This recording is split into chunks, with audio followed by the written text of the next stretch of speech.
दोस्तों बात है साल 2008 की। स्टीव जॉब्स स्टेज पर आते हैं। उनके हाथ में एक पतला सा ब्राउन मनीला एनवेल्प होता है, वो ऑफिस एनवेल्प जो हम डॉक्यूमेंट्स भेजने के लिए यूज करते हैं। और उस एनवेल्प के अंदर से वो निकालते हैं दुनिया का सबसे पतला लैपटॉप, द मैकबुक एयर। सच में बहुत पतला है यार, मेरे पास भी वही है। तो बवाल चीज है बे।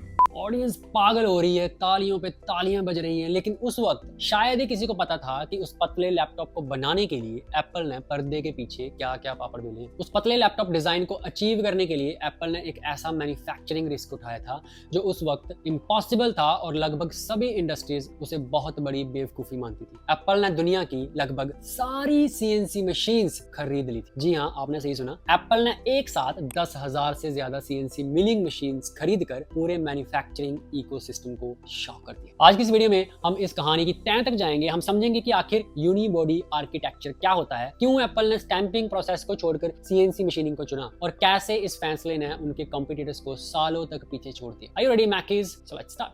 देखो, सबसे पहले हमें यह समझना होगा कि 2008 से पहले लैपटॉप्स कैसे बनते थे। अगर आप उस जमाने के लैपटॉप्स जैसे डेल हो गया, एचपी हो गया या इवन एप्पल के पुराने पावर बुक को देखें तो वो काफी मोटे और हैवी हुआ करते थे। उनका manufacturing process internal skeleton method पर बेस्ड था। इसका मतलब है कि लैपटॉप के अंदर एक मेटल का ढांचा होता है, यूजुअली स्टील का या फिर मैग्नीशियम का, और उसके ऊपर प्लास्टिक या फिर थिन मेटल की शीट को कवर की तरह लगाया जाता है। इस प्रोसेस को शीट मेटल स्टैंपिंग या फिर हाई प्रेशर डाई कास्टिंग कहते हैं। स्टैंपिंग में शीट मेटल को एक भारी प्रेस के नीचे रखकर शेप दी जाती है, बिल्कुल वैसे ही जैसे हम कभी कभी रोटी को एग्जैक्टली गोल शेप देने के लिए ग्लास के तीखे मुंह का यूज करते हैं। ज्यादा ही भद्दी एग्जांपल दे दी यार कुछ। बात तो सही है। यह प्रोसेस बहुत फास्ट होता है, एक पार्ट कुछ ही सेकंड में बन जाएगा। दूसरी ओर डाई कास्टिंग में पिघले हुए मेटल को मोल्ड में इंजेक्ट किया जाता है। यह प्रोसेस भी मास प्रोडक्शन के लिए बहुत एफिशिएंट है, जल्दी जल्दी पार्ट निकलते हैं। लेकिन इसमें एक बड़ी प्रॉब्लम थी। जब आप अलग अलग पार्ट्स को जोड़कर एक फ्रेम बनाते हैं तो आपको स्क्रूज वगैरह, नट वगैरह, ब्रैकेट्स, माउंटिंग पॉइंट्स की जरूरत पड़ती है।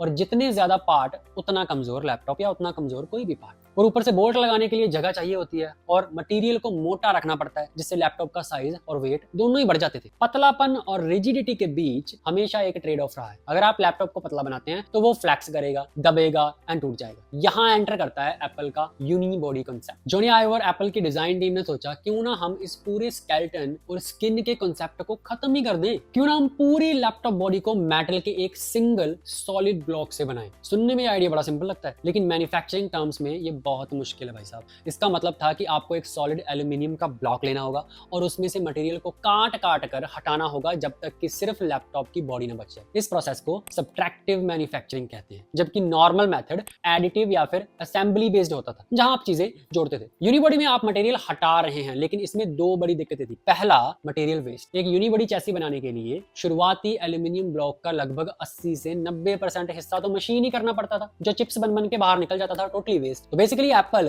महंगे मेटल को कूड़े में बदल रहा है। हालांकि इसे रिसाइकिल किया जा सकता है, पर प्रोसेसिंग कॉस्ट भी तो अलग से लगती है ना। दूसरा और सबसे बड़ा चैलेंज था टाइम। स्टैंपिंग प्रोसेस में एक पार्ट 10 सेकंड में बन रहा है, लेकिन सीएनसी मशीन को एक सॉलिड ब्लॉक से कॉम्प्लेक्स चैसी कार्व करने में घंटों लग जाते हैं। तो कहां 10 सेकंड और कहां घंटों। मास प्रोडक्शन में जहां आपको लाखों में आईफोन या मैकबुक बनाने हैं, घंटों का साइकिल टाइम सुनकर किसी भी प्रोडक्शन मैनेजर को हार्ट अटैक आ जाएगा भाई। तो सवाल उठता है, आखिर एप्पल ने ये रास्ता चुना क्यों? जवाब सीधा मैकेनिकल प्रॉपर्टीज में छुपा है। जब आप एक्सट्रूडेड मटेरियल 6061T6 स्पेशली को मशीन करते हैं तो आपको एक ऐसा स्ट्रक्चर मिलता है जो एक्सट्रीमली रिजिड होता है, क्योंकि एक सिंगल पीस है, इसमें कोई जॉइंट नहीं है, लूज हो ही नहीं सकता, ना खुल सकता है। एप्पल ने इंटरनल कंपोनेंट फिट करने के लिए भी माउंटिंग पॉइंट डायरेक्टली इसी में मशीन कर दिए। बात ही खत्म, अलग से कुछ लगाना ही नहीं। मतलब अलग से ब्रैकेट की जरूरत ही खत्म हो गई और लैपटॉप ड्रास्टिकली पतला हो गया बिना अपनी स्ट्रेंथ खोए। मैकबुक एयर का टेपर डिजाइन जो मनीला एनवेल्प में फिट हुआ, वो सिर्फ इसी प्रोसेस की वजह से पॉसिबल था। लेकिन इस डिजाइन को रियलिटी में बदलने के लिए एप्पल को दुनिया की सबसे बड़ी सीएनसी कैपेसिटी की जरूरत थी। उस वक्त सीएनसी मशीन ज्यादातर एरोस्पेस या मेडिकल डिवाइसेस और प्रोटोटाइपिंग के लिए यूज होती थी। कंज्यूमर इलेक्ट्रॉनिक्स में इतने बड़े स्केल पर सीएनसी का यूज लगभग ना के बराबर था। यहाँ आती है कहानी 10,000 मशीन्स की। जब एप्पल ने कैलकुलेट किया कि उन्हें हर साल मिलियंस की तादाद में मैकबुक बनाने पड़ेंगे और एक चैसी को बनाने के लिए 2 से 3 घंटे लग रहे हैं, तो उन्हें समझ आ गया था कि एग्जिस्टिंग ग्लोबल कैपेसिटी इनफ नहीं है। दुनिया में इतनी सीएनसी मशीन्स है ही नहीं जो एप्पल की डिमांड पूरी कर सके। तो एप्पल ने क्या किया, उन्होंने अपनी जेब से पैसा निकाला और सप्लाई चेन को ही ब्रूट कर दिया। रिपोर्ट के मुताबिक एप्पल ने फॉक्सकॉन के साथ मिलकर फानुक रोबो ड्रिल्स का मैसिव ऑर्डर प्लेस किया। फानुक रोबो ड्रिल एक स्पेसिफिक टाइप की सीएनसी मशीन है, इसे high speed vertical machining centre कहते हैं। ये मशीन एल्यूमिनियम मशीनिंग के लिए परफेक्ट हैं क्योंकि इनका स्पिंडल स्पीड बहुत ज्यादा होता है और ये बहुत तेजी से टूल चेंज कर सकती है। एप्पल ने एस्टीमेट के मुताबिक 10,000 से 20,000 ऐसी मशीन खरीदी। हर मशीन की कीमत उस वक्त $60,000 से $80,000 थी, यानी लगभग 40 लाख से 45 लाख रुपए। मतलब सिर्फ मशीन्स पर एप्पल ने hundreds of millions of dollars खर्च कर दिए। इस इन्वेस्टमेंट का स्केल इमेजिनेट कीजिए। फॉक्सकॉन की फैक्ट्री में इन मशीन्स को रखने के लिए जो हॉल्स बनाए गए थे उन्हें लोग फुटबॉल फील्ड से कंपेयर करते हैं। आप खुद ही सोचो, एक फुटबॉल के मैदान जितना बड़ा हॉल जिसमें हजारों रोबोट्स एक साथ काम कर रहे हैं और एल्यूमिनियम को काट रहे हैं। ये नजारा मैन्युफैक्चरिंग हिस्ट्री में पहले कभी नहीं देखा गया था। इस स्ट्रेटेजी ने एप्पल को एक ऐसी जगह दी या डिफेंस दिया जिसे तोड़ना कॉम्पिटिटर्स के लिए नामुमकिन हो गया। जब 2011 में इंटेल ने अल्ट्रा बुक कॉन्सेप्ट लॉन्च किया ताकि वो मैकबुक एयर से कम्पीट कर सके, तो दूसरी कंपनीज जैसे HP, डेल और एसर को भी एक बहुत बड़ी प्रॉब्लम फेस करनी पड़ी। उन्हें CNC मशीन ही नहीं मिल रही थी। एप्पल ने मार्केट की सारी प्रोडक्शन कैपेसिटी बुक कर ली पहले ही। कैचर टेक्नोलॉजी और फॉक्सकॉन जो चैसिस बनाते थे, उनके पास एप्पल के ऑर्डर्स के अलावा और किसी के लिए टाइम ही नहीं था। इसका नतीजा ये हुआ कि कॉम्पिटिटर्स को मजबूरन इंफीरियर मटेरियल्स यूज करने पड़े, जैसे कि प्लास्टिक मेटल, हाइब्रिड या फिर मैग्नीशियम कास्टिंग, जो कि मैकबुक जैसे प्रीमियम फील देते नहीं भाई कभी। अब एक और मजेदार चीज बताता हूँ। इस कहानी में एक और इंजीनियरिंग मार्वल छुपा है, जबरदस्त चीज भाई, जो लोग अक्सर इग्नोर कर देते थे। The sleep light of MacBook laptop. अगर आपको नहीं पता तो मैं आपको बता दूं कि पुराने मैकबुक्स में यानी कि एप्पल लैपटॉप्स में जब लैपटॉप स्लीप मोड में जाता था तो एक ब्रीथिंग लाइट जलती थी, छोटी सी। जब लैपटॉप ऑन होता था तो वो लाइट बिल्कुल गायब हो जाती थी। मतलब एकदम लगेगा नॉर्मल लैपटॉप है, वहां पे कोई लाइट का निशान नहीं, कोई छोटा सा होल नहीं, कुछ नहीं। आखिर ये कैसे पॉसिबल किया उन्होंने? मेटल के आर पार लाइट कैसे जा सकती है? और दोस्तों यहाँ आती है laser micro perforation technology. Apple ने एल्यूमिनियम चैसिस को अंदर से CNC मशीन करके पेपर जितना पतला बना दिया, फिर हाई प्रिसीजन लेजर का यूज करके वहां हजारों छोटे छोटे ड्रिल की। इन होल्स का डायमीटर लगभग 20 माइक्रोन था। इंसानी आंखों का जो देखने का रेजोल्यूशन होता है ना, कैपेसिटी, वो 50 से 60 माइक्रोन की होती है। इसका मतलब है कि ये होल्स इतने छोटे थे कि नंगी आंखों से दिखाई दे ही नहीं सकते। कपड़े भी डालो चाहे आंखों में, फिर भी नहीं दे सकते। लेकिन जब अंदर से LED जलती थी तो लाइट इन होल से पास होकर बाहर आती थी। ये डिटेल मैन्युफैक्चरिंग ऑब्सेशन का परफेक्ट एग्जांपल है भाई, जबरदस्त चीज है। इसके लिए भी एप्पल ने स्पेसिफिक लेजर कंपनीज की सारी इन्वेंटरी और कैपेसिटी हकार कर ली, सिर्फ एक छोटी सी लाइट के लिए इतनी इन्वेस्टमेंट। अब इससे पहले कि हम मैन्युफैक्चरिंग, इकोनॉमिक्स और फ्यूचर मटेरियल्स पर जाएं, एक जरूरी बात, अगर आपको लगता है कि CNC मशीनिंग, मटेरियल साइंस और प्रोडक्शन इंजीनियरिंग जैसे टॉपिक्स में आपका करियर बन सकता है, तो आपको सिर्फ सरफेस लेवल नॉलेज से काम नहीं लेना चाहिए और ना इससे काम चलेगा। आपको कोर कॉन्सेप्ट समझने होंगे और यहीं पर मैकवेदा आपकी मदद कर सकता है। मैकवेदा मैकेनिकल इंजीनियर्स के लिए एक डेडिकेटेड प्लेटफॉर्म है जहां हम थ्योरी को प्रैक्टिकल इंडस्ट्रियल एप्लीकेशंस के साथ कनेक्ट करके समझाते हैं। जैसे एप्पल ने मैन्युफैक्चरिंग को एक आर्ट फॉर्म बना दिया, वैसे ही हम चाहते हैं कि आप अपनी इंजीनियरिंग स्किल को नेक्स्ट लेवल पर लेके जाएं। हमारे ऑनलाइन कोर्सेज जरूर चेकआउट करें, वेबसाइट एंड हमारी एंड्रॉइड ऐप का लिंक आपको डिस्क्रिप्शन में भी मिल जाए। वापस आते हैं इंडस्ट्री रियलिटी पर।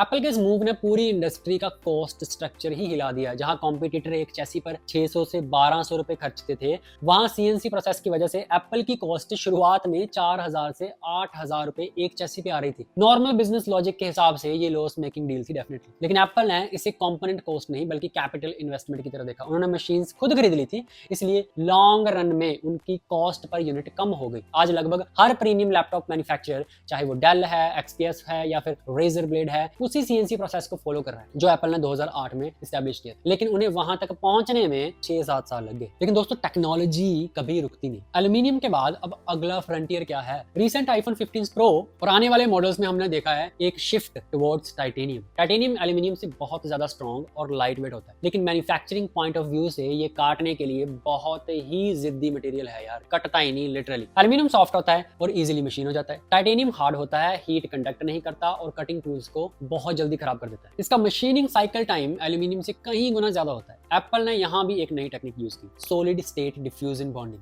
जहां वो टाइटेनियम की एक आउटर रिंग को एल्यूमिनियम के इनर फ्रेम के साथ फ्यूज करके जोड़ देते हैं। ये दिखाता है कि एप्पल आज भी मटेरियल साइंस और मैन्युफैक्चरिंग प्रोसेस में हैवी इन्वेस्टमेंट कर रहा है ताकि वो अपने कॉम्पिटिटर से आगे रहे और अपने कस्टमर को प्रीमियम फील दे। अब एक आखिरी चीज, CNC में जो 90% वेस्ट मटेरियल निकलता था, एप्पल ने उसके लिए एक क्लोज्ड लूप रिसाइकलिंग सिस्टम बनाया।